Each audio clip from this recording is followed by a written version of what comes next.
Ryan says, how do you mix pearl and the process to paint? So if you guys are buying pearl paint, like the paint that I got for the Tesla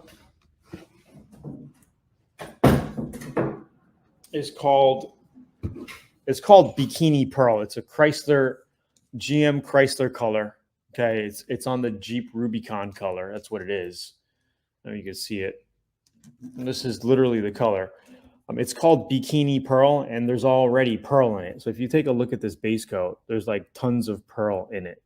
So either you could just buy paint that has a lot of pearl in it, pearl and metallics, right? A lot of cars there's a lot of pearl paints out there.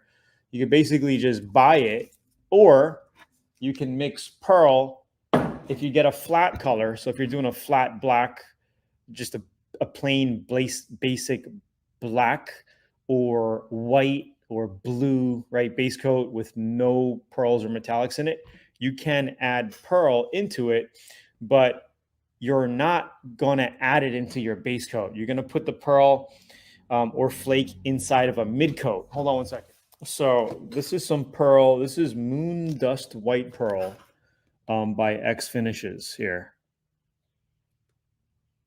Okay. This is basically about 85 grams, 3 ounces of pearl. Okay. You could basically add this to an inner coat carrier, right? It's like a clear base coat. So you would spray your blue base or black base or white base. Then you would put this in a clear base, which is called a carrier, right? A DBC 500 type of paint carrier. And then you would spray the pearl over it, and then you would put clear coat on it. The other thing, this is basically Deep Sun Gold Pearl by X Finishes. So this is and you can get these pearls on Zoola.com, ZOOLAA.com. I'll post a link later. But this, you can also add it in clear coat. So, and that basically eliminates a step. The only issue with adding pearls and flakes to clear coat is you can't run it, because if you run it, you're going to get that pearl or flake run or sag, and it's basically going to stay. You know, even if you color sand and cut that down, you're going to still see that pearl, you know, sag, the condensed pearl and that run, you know, and even if you sand it flat and you buff it, you're going to still have that. So you just got to be careful. If you're just going to be shooting this stuff in clear coat, just make sure you don't run it. Because if you run it, you're going to have an issue. You're going to have to repaint it because you're not going to like the way it looks. The same thing with candy. So that's how you do it. So you're basically going to throw this into a mid coat, or you're going to mix it in with your clear coat and shoot 2 coats of clear. Okay. That's basically how you do it. Same thing with flake. If you got mini flake, you can put it in a mid coat, or you could basically put it in clear coat. And I usually cheat because 90% of the time I don't get runs in my paint jobs. So I was a little disappointed with this Tesla because I got runs in a couple places. I think I got runs in like 4 places because I was just literally loading on the clear coat so much. You know, I really wanted a lot of clear on the car. I used about 3/4 of a gallon. How do you clean up overspray that gets on nearly everything downwind, upwind of my fence? I mean, you know, you can scrape. Are you talking about overspray getting on your fans like that? Are you talking about that? Like, I don't know, because I've never really cleaned it. Like, if it gets thick, you could just get a putty knife and just start scraping it off, but it ain't really that thick yet. I've done like multiple paint jobs in here, and it hasn't really bothered me yet. The way you did the front bumper valance with the black accent came out fire. Yeah, that came out nice. Because like every time I do a paint job, I want to do something custom to it. You know, there has to be some sort of two-tone or something that I do to it. And I was actually thinking of doing the rails black and then doing like something toward the back of the trunk. And I was like, nah, let me keep it simple. The color is awesome. The color is fire already. let me just keep it simple and just do the front. So I just masked off a section, did black inside the grill area, and it looks good. The car looks hot. The car looks hot. How much time would you say it took for the Tesla paint job? Now, are you talking about the complete paint job, like body work, masking time, sanding time, painting time, all of that, or the actual paint day? Like, let me know. Guys, hit the like button super quickly. Like, let me know. Like, I don't know what you're talking about. Charlie, let me know. Type in the chat. Let me know. You're talking about the whole thing, door jams, like all the work that I did the past month? Because it took me about a month. I started it. I was looking at my pictures on the phone, and I think I started on June 29th, like at the end of June. Complete job. Man, hours, I would say, because, it took like one day, the first day that I started, all I did was basically 80 grit my trunk lid and stick that trunk lip on it and then epoxy it in. That was like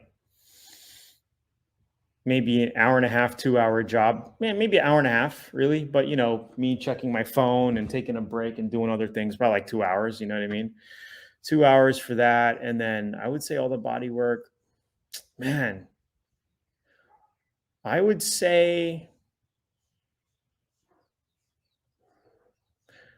I mean, doing this thing by myself. I had no helpers, nobody, complete by myself. Like masking took days for me because just the door jams, and I'm like, I hate masking. So like I'll put in like 3-4 hours, then I'll just be done for the day.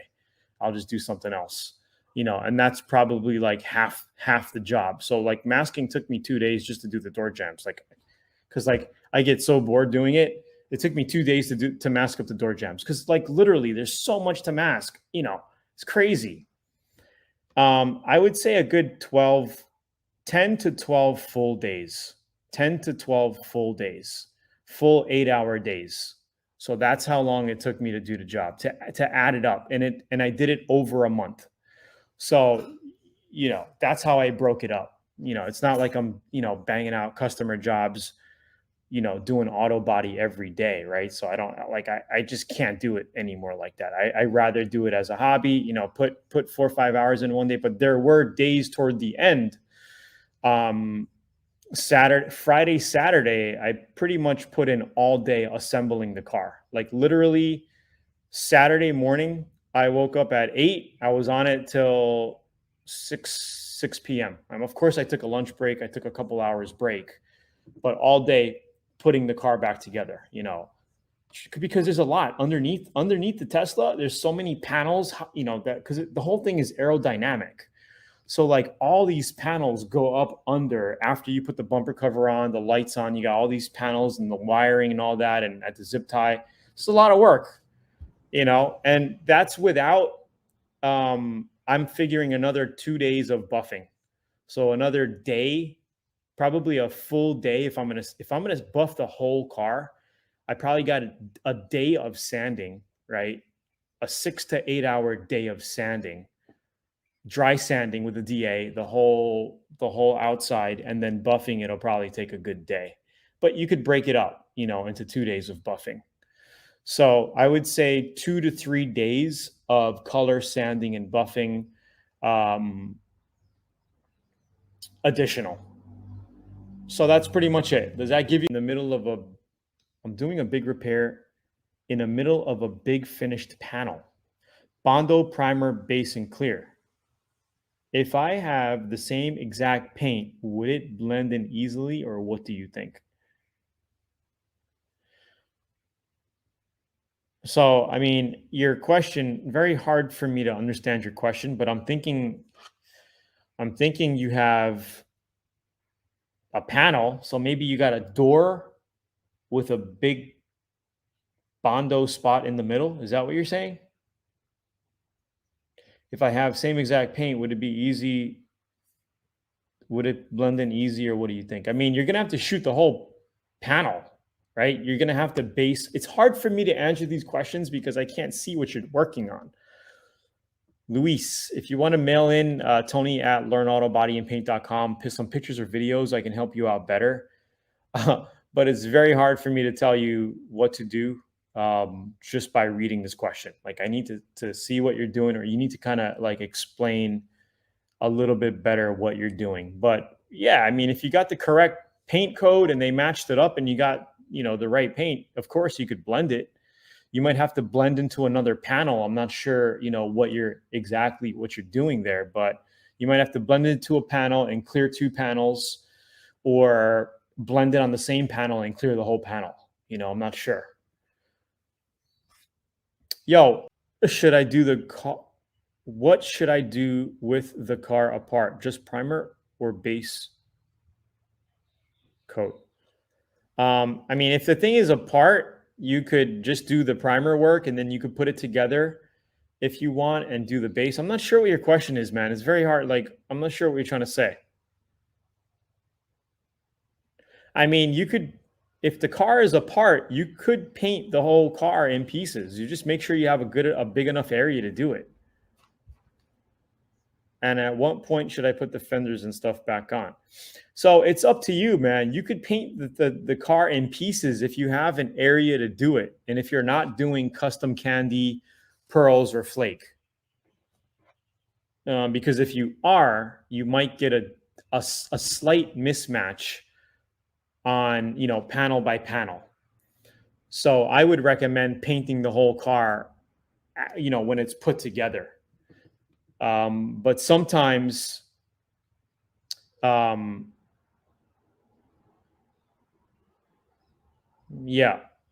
it depends on the color. And if you're doing candies and things, yeah, it depends. I mean, you got to make sure that you're in a well lit area. Make sure you're using your gun bud lighting system. Make sure you can see what you're doing, so you're getting the same, color across all panels. Sometimes you can't get, parts of the door jam behind the door, the rails and all that without the car in pieces. So you might want to paint it in pieces. It's up to you. It's really up to you if you want to paint in pieces or not. I tend to like painting the car together, maybe having the front bumper and back bumpers off, like I did with the Tesla here, in the same booth, in the same room. So you could just get all those pieces as well. So it's really up to you how you want to do it, Sure. I thought maybe painting pieces with base and then put together for candy. Oh yeah, you're definitely going to want to put it together for candy. You might as well put it together for base as well if you're going to do that. Doesn't, How long does paint last on the shelf? Paint can last years on the shelf. You just got to make sure that when you open it up, if the paint is sitting on the shelf for 2 years and you open it up, you got to make sure to mix it up, because you're going to get that concentrate heavy, paint and pearl and all that toward the bottom of the can. So just make sure you mix it up really well before you use it. Clear coat, clear coat can also last a couple years, but if you got like 3-year-old clear coat sitting on the shelf, I don't know. If you're doing a small job, you could probably use it, probably be okay. But if you're going to be doing a complete paint job, I would pick up a new gallon of clear coat. I wouldn't be putting old clear coat like that on. But base coat tend to last many, many years. Clear coat, I would say up to 2 years. Any longer than that, get some new clear coat. Yeah, I mean, definitely, I would put your car together, dude. You can have it primed up. If you're going to be doing a custom paint like that, I would definitely seal it. Go with a 1K sealer. This stuff is great. Where is it? This saved me. I used about 1.5 quarts to seal the whole Tesla. This stuff shoots on really nice and it covers really well. You can cover a little bit of metal body filler, some glazed putty spots and whatnot. You just seal it. And I got video footage of everything, all the whole step-by-step process on the Tesla. And that's going to be coming out in the next couple of weeks. There's just so much footage. I got them, in files on my Google Drive. And we're going to start banging the content out very shortly. So you guys are going to get that soon. And I'll see you guys next week, Tuesday, same time, for about 20-30 minutes to answer your auto body questions. Thanks, guys, for tuning in. Peace. See you around.